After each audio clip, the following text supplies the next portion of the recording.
We hear much these days on the importance of the internet and social media. Applications like Twitter and Facebook and LinkedIn allow us to stay connected with family and friends around the world. Whether it's your Facebook, Twitter or YouTube, we are all experts at self-distraction, and we can often wonder where all the time goes. For most people, social media sites like Twitter and Facebook are harmless platforms that allow for social interaction and personal expression. For others, social media has become more than an entertaining form of engagement. It has an addictive quality and a compulsion to overuse. Society now has instant access to information, photos, videos, updates of different lives. The difficulty with this instant technology is that it has become completely integrated into our lives. Social media even has the power to quickly spread moods, change moods around the world. Social media sites provide places where people can create the face they want the world to see. The immediacy of the connection to people and the access of information can offer such euphoric and overwhelming emotions. For some, it may be difficult to turn away from.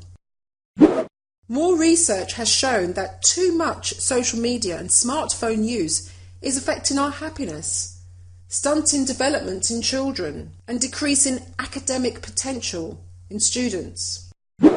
Research indicates that high levels of prolonged usage are more common amongst the younger members of society and among women. Social media never closes, so individuals never need to feel alone.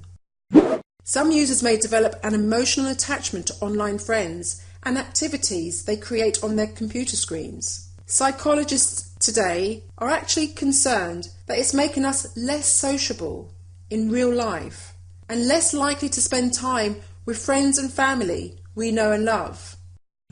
Constantly isolating ourselves isn't healthy either, and that's precisely what all that time on social media makes us feel like doing. It's possible that people who are depressed use social media to fill a void. So, to what extent do you think technology affects our well-being? I believe individuals who depend heavily on technology to connect are more isolated than ever in their non-virtual lives, which for some have led to an increase in emotional anxiety and disconnection. Technology allows individuals to hide from each other, as one client shared a face-to-face interaction can be more exposing and takes away a level of control. Some use the virtual fantasy world to connect with real people through the internet as a substitution for real-life human connection, which they are unable to achieve normally. Sadly, a sense of authentic community is not achieved when there is a lack of eye contact, voice tone, body language. Technology such as Facebook, YouTube, Twitter, LinkedIn, Instagram often gives the illusion of friendship and intimacy. However, the reality is many individuals are unsure of the nature of their connections or commitment to others, and vice versa. There is a voyeuristic tendency none of us realise would be so high, hence why there are 500 million users spying on one another. We have become a society interested in what others are doing. Social media is our go-to place when we are curious. We want to complain, flag, vent, and praise. I believe individuals who experience the symptoms of anxiety around social media, to the extent it causes them discomfort, are likely to have deeper issues. We use social media multiple times each day, relying on it as a primary source of information. Social media teaches the world to take a reactive stance. Just log on to Facebook or Twitter and the information streams in.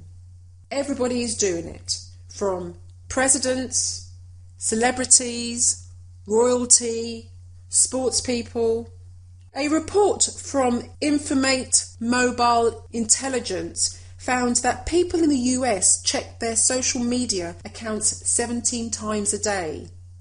That's at least once every waking hour, and Americans are not even close to the biggest culprit. Smartphone users in Asia and South America check their social media at least 40 times. It's very unsettling. In some situations, teenagers in the US have been known to check their social media feeds more than 100 times a day.